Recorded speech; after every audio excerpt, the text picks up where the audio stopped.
una auyama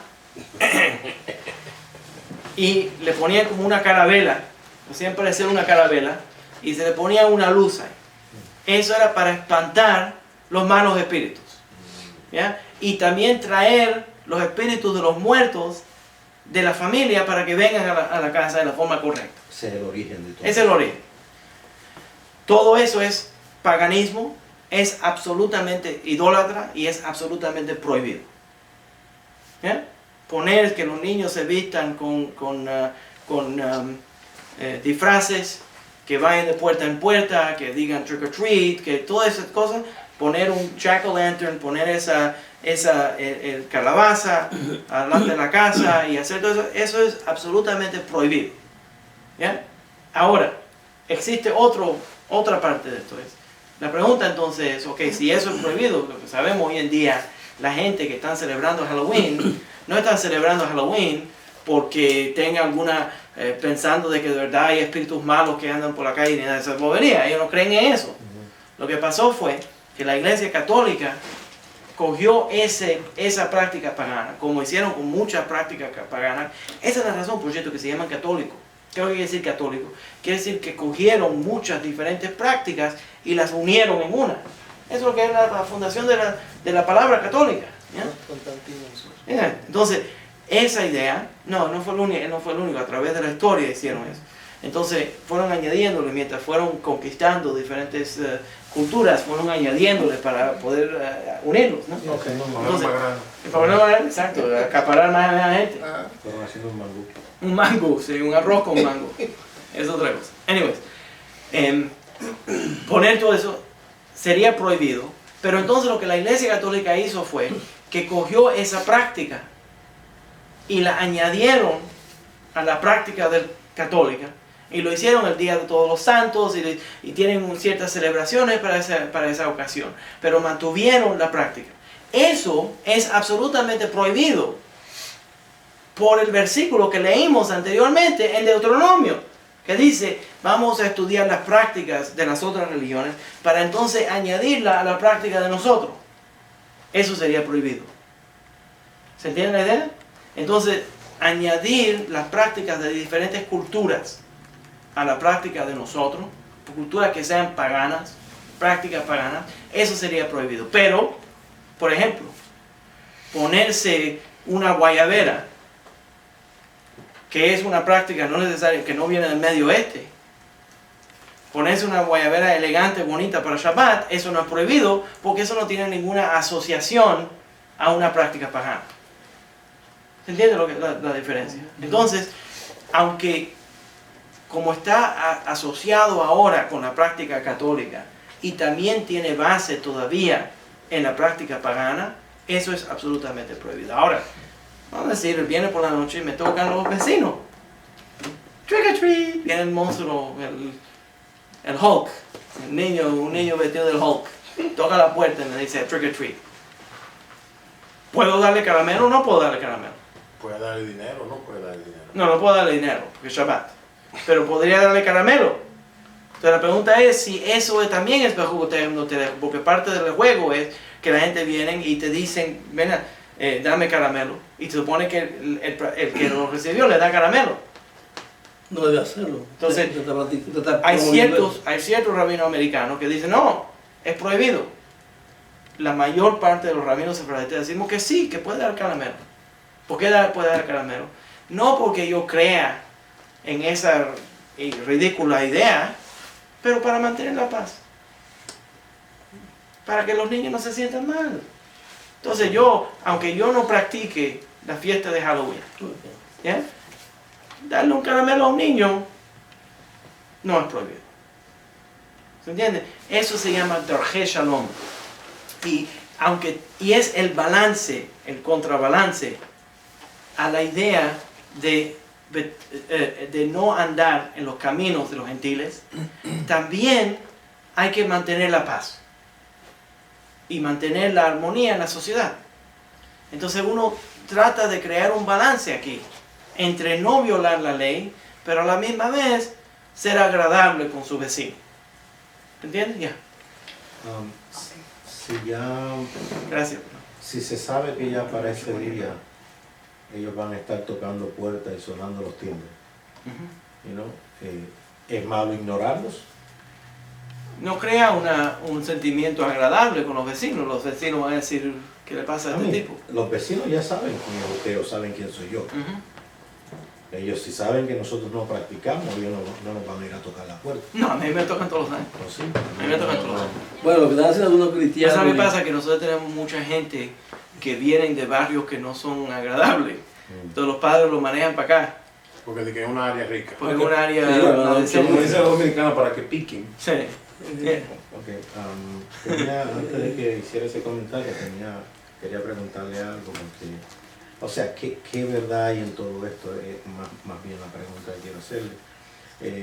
En el cristianismo, todo el mes de octubre lo pasan en ayuno y en oración, porque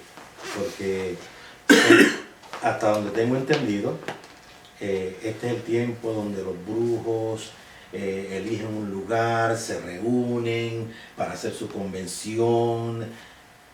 Ok. Mira, perdóname. Déjame ser agradable. Déjame tratar de ser agradable. El satanismo fue inventado por la religión cristiana.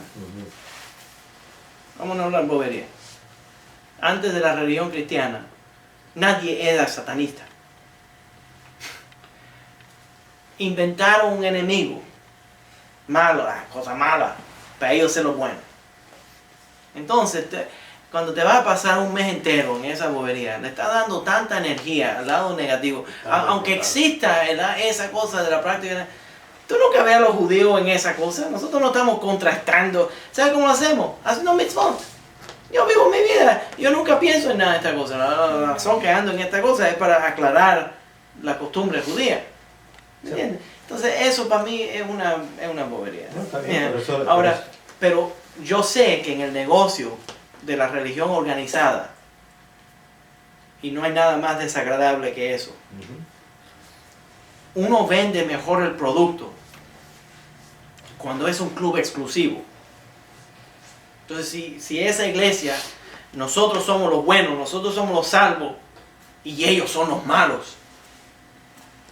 Los goyim son horribles, los gentiles no sirven, nosotros no servimos. Entonces yo vendo mejor el producto.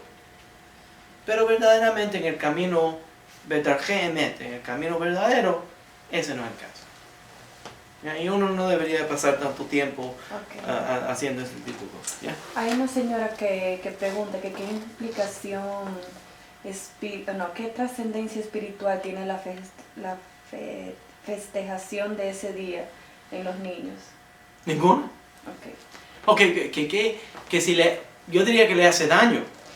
Yo diría que hace daño porque el practicar, el vivir en un mundo de fantasía que incluye tantas cosas negativas, le da una energía de que sea atractivo, Haz Shalom, el mundo negativo.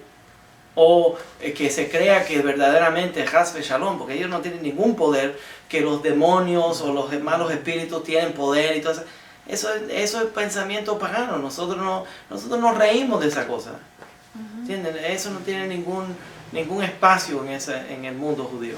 En Kishub de Israel, por esa razón, la brujería no puede hacerle nada a un judío. Porque para nosotros es una bobería.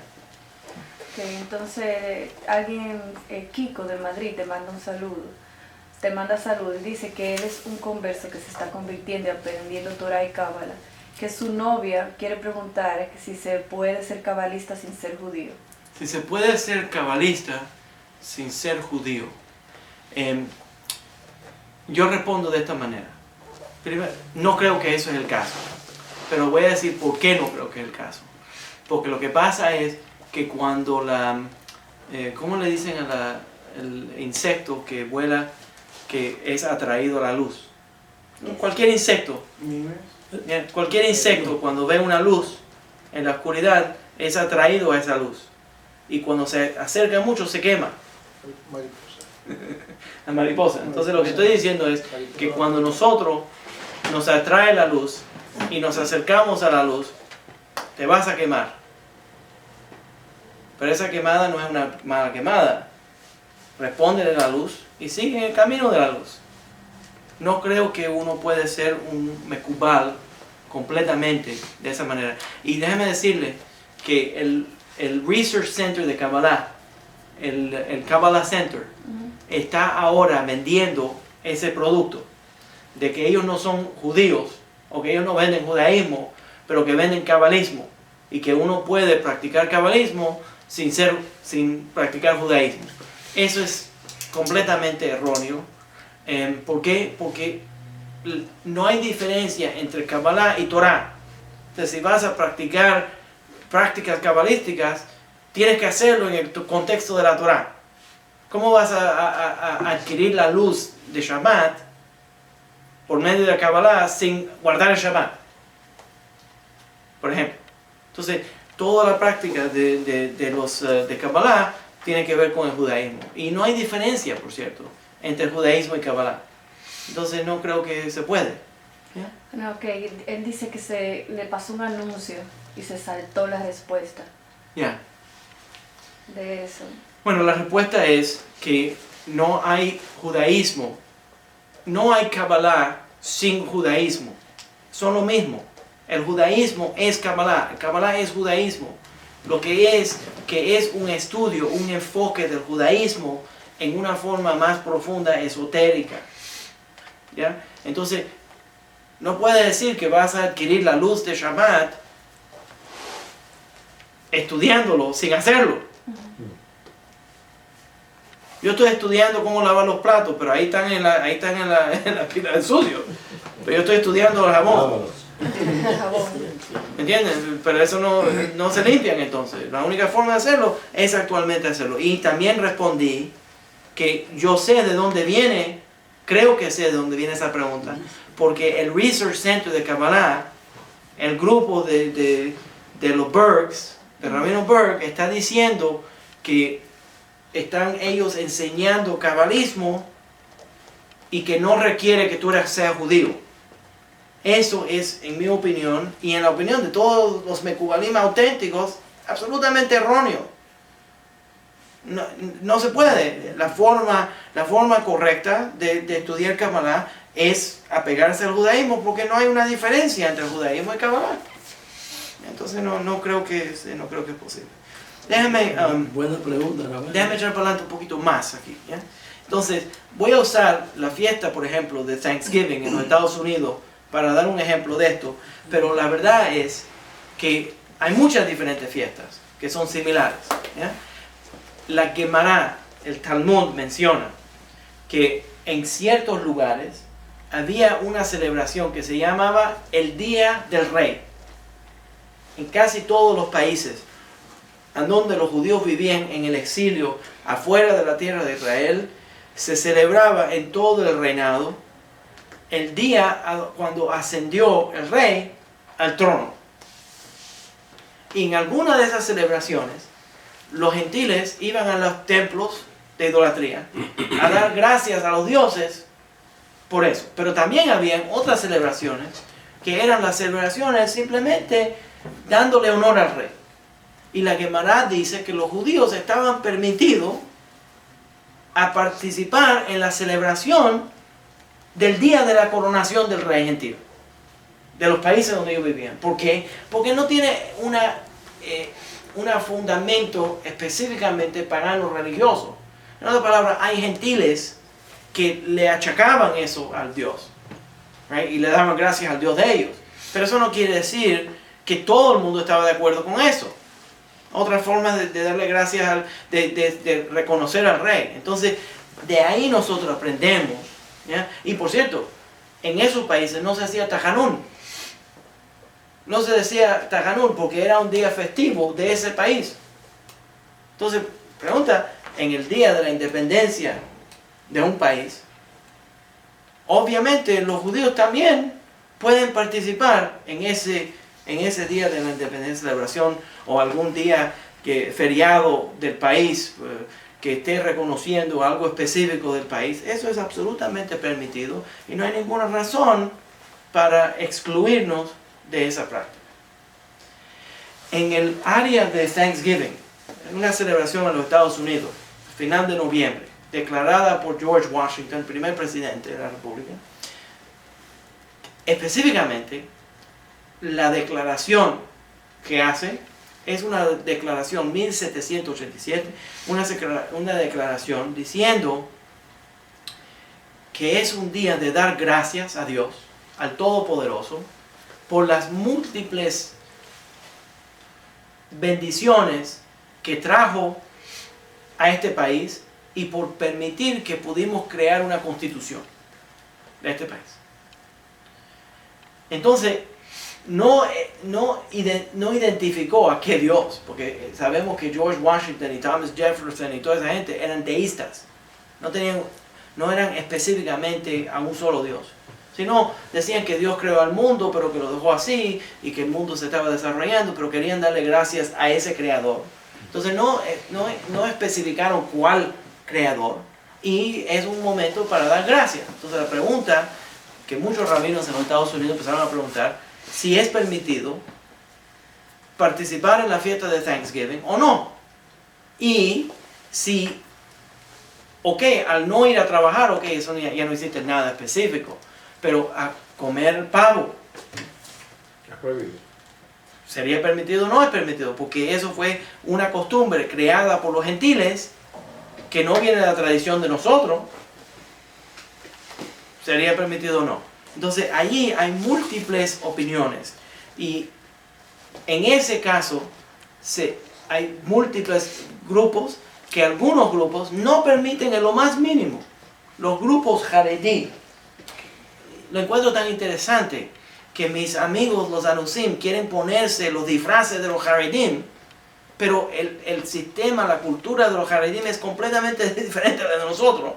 ¿Ya? Entonces ellos dicen que es absolutamente prohibido participar en la fiesta de Thanksgiving.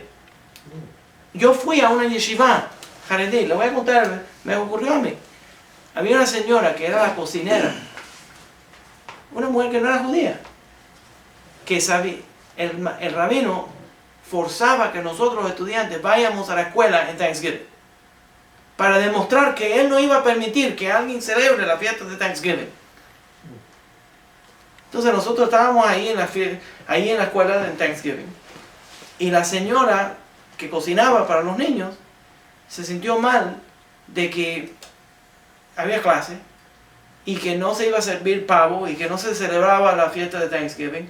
Entonces esa mujer pobre guardó dinero y compró los pavos para la yeshiva y los cocinó para servirlos. Y cuando el rabino vio el pavo, explotó y le dijo, tienes que congelar los pavos y tienes que servir pescado congelado. Y esa señora, yo entré a la cocina, la señora estaba llorando. ¿Ya? Se sintió muy mal. ¿Ya? Porque ella lo que quería hacer era una cosa agradable. Y pensó que la yeshiva no tenía el dinero para comprar los pavos y ella fue y compró los pavos. ¿Ya?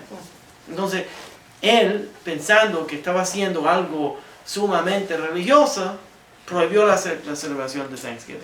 So, desde muy temprano yo tengo en mi mente una memoria de esa confrontación. Y el rabino mío, el rabino sefaradita, todos decían, no había ningún problema con la celebración de Thanksgiving. ¿Por qué? Porque no está relacionado a ninguna práctica pagana, sino al revés. Está relacionado a un pensamiento judío, que es darle gracias a Dios. Gracias a Dios. Claro. Entonces, ¿por qué nosotros no vamos a participar en una cosa que promueve el pensamiento judío? La Gemara en Kiddushin, el Talmud, en la sección Kiddushin, en la página 66, habla de que judíos y gentiles se reunieron para celebrar el Día del Rey y que era absolutamente permitido. Entonces, por esa razón, lo que quiero explicar es que aunque hay una prohibición, bejucotejem lo teleju, no andar en los caminos de los gentiles, hay un límite al no andar en los caminos de los gentiles, y eso no quiere decir que nosotros tenemos que excluir a los gentiles o de forma de humillar a los gentiles, porque los gentiles No hay ninguna mitzvah humillar a los gentiles. No hay ninguna base judía de pensar que nosotros somos mejores que los gentiles, sino simplemente practicamos otras prácticas. Pero en las prácticas a donde podemos encontrar una forma de compartir juntos y no hay ninguna prohibición, no hay ninguna razón para hacerlo. Déjame dar un ejemplo más. ¿Ya? En la Gemara, el Shulchan Aruch en Yoreh De'ah dice que si tienes una celebración laica y en esa celebración laica hay goyim, gentiles, que van a orar, pero que buscan una manera ellos de orar en una forma que no sea pagana, el judío puede participar. Entonces, por ejemplo, cuando yo voy a las funciones de la policía, allí hay un pastor y hay un cura que van y ofrecen oraciones. Pero todos nosotros, los tres, que somos los capellanes de la policía, estamos de acuerdo en ofrecer oraciones que no tienen denominación, para que todo el mundo pueda participar. Eso es absolutamente permitido de acuerdo con la ley, porque esos goyim no están involucrados en un acto pagano, sino están involucrados en un acto laudable y correcto desde el punto de vista del judaísmo. Y por esa razón el judío debería participar con él. ¿Ya? Voy a terminar con eso. Si quiere hay algunas más. Sí, Levi Randall de Costa Rica te pregunta que si existe algún libro sefardita específico donde estudiar este tema de leyes de idolatría o cosas así. No, Aquí. no, la verdad es que no. La única forma sería, de verdad no puedo decir que hay uno solo. La verdad es que el camino del sefardismo nunca es específicamente un solo tomo. Es interesante la pregunta, porque desde el punto de vista de los sefardim, a veces seguimos la ley como el Rambam, a veces seguimos la ley como el Ran, a veces seguimos la ley en otros temas como el Shulchan Aruch, a veces como el Tur, a veces como el Ramah. ¿Ya? A veces tomamos la posición como los Ashkenazim. Entonces el judío sefaradita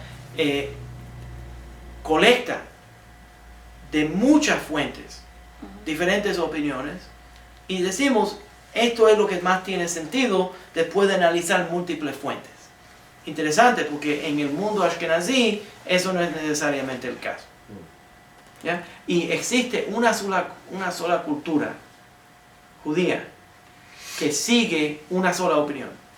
Esos son los yemenitas, que le escribieron una carta al Rambam después del Igeret Ashmad diciendo, tú eres nuestro rabino, vamos a seguir solamente la opinión de usted. Pero normalmente en múltiples comunidades esa es la única forma de hacerlo.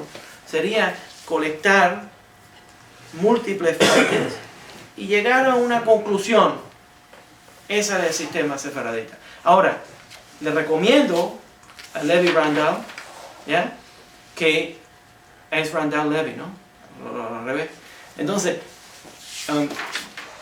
de Costa Rica, ¿no? Entonces, que le estoy recomendando que la mejor forma sería que venga a la clase de nosotros. Claro. Y nada, hay otras preguntas, pero Kiko de Madrid dice que ha tratado de explicarle a su novia el asunto de la cábala y el judaísmo, que ella no se ha decidido para el asunto de la conversión, que ella te está escuchando, que si le puede dar algún consejo a los dos. No, yo creo que ella está correcta. Yo creo que cuando uno está en el área, yo no creo que ciegamente uno debería de apegarse a ninguna religión, a ninguna filosofía, sin seriamente considerarlo, ver si es correcto y tiene sentido intelectualmente y emocionalmente al camino que esa persona quiere tomar. Y tengo un gran respeto para ella en su estudio, en su proceso de análisis. Para mí, como maestro de judaísmo, es un gran logro si ella aprende algo que le tiene valor, aunque escoja vivir una vida judía o no vivir una vida judía. Me agrada mucho poder estar en el mundo de las ideas y compartir en el mundo de las ideas y opinar desde el punto de vista del judaísmo auténtico. Eso no quiere decir que tiene que comprar todo el producto que le estoy vendiendo. y tragárselo así entero.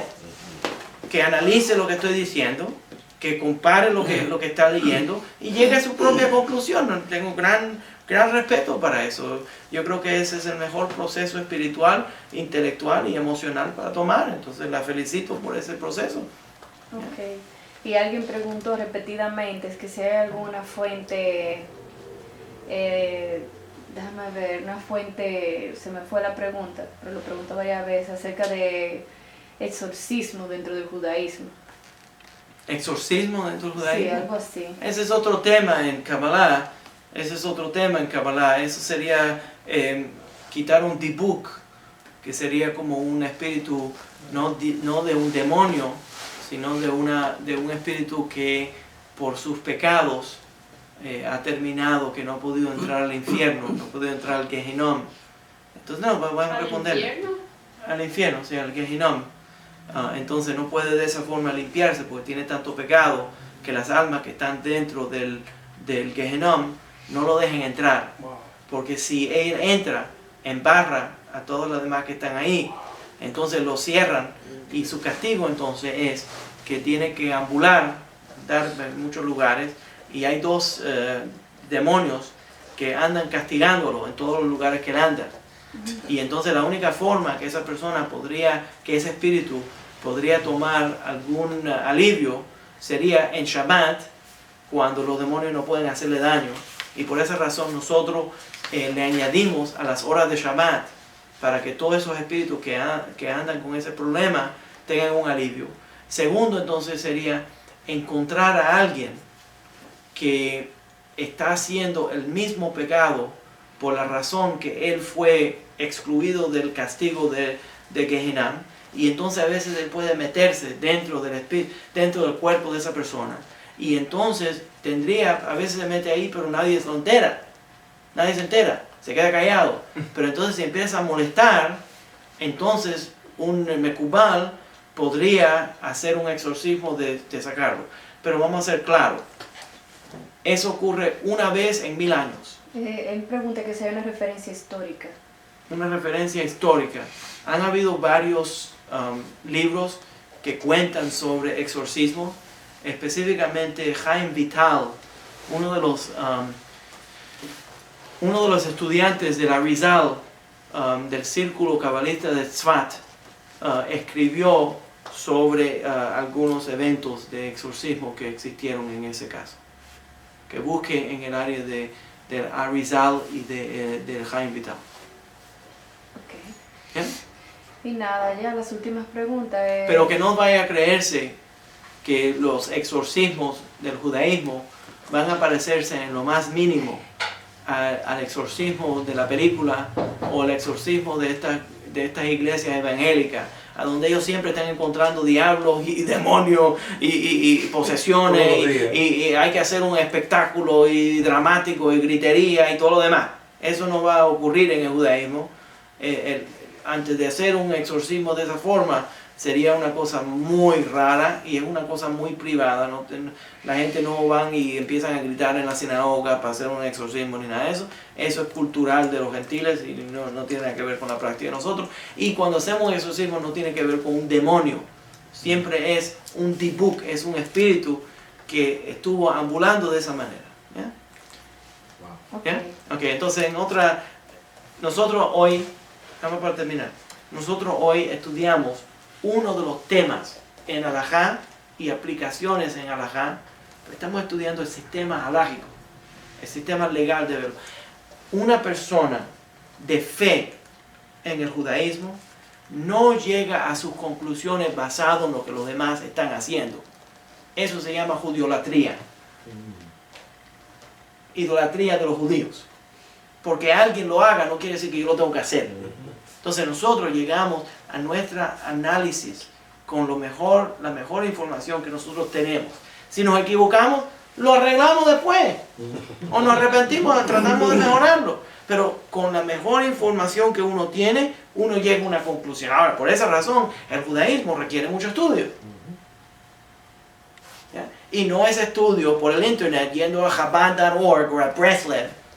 Por cierto, eso es otro tema de idolatría que vamos a discutir en otro tema, en otro día. Pero esa no es la idea. Es ir al Bet Midrash, leer libros, estudiarlos y llegar a una conclusión sana, intelectual, de cuáles cosas son agradables y cuáles cosas no son agradables. Bejucotejem lo teleju. No caminar en el camino de los gentiles no es darle de menos a los gentiles. Nosotros tenemos respeto para los gentiles. Ese no es el punto. Nosotros lo que no queremos hacer es practicar alguna práctica pagana, Haz Shalom, entrar en el mundo de la idolatría, Haz Shalom, entonces mantener nuestras costumbres. Y también el problema con esto es que no es un camino de blanco y negro.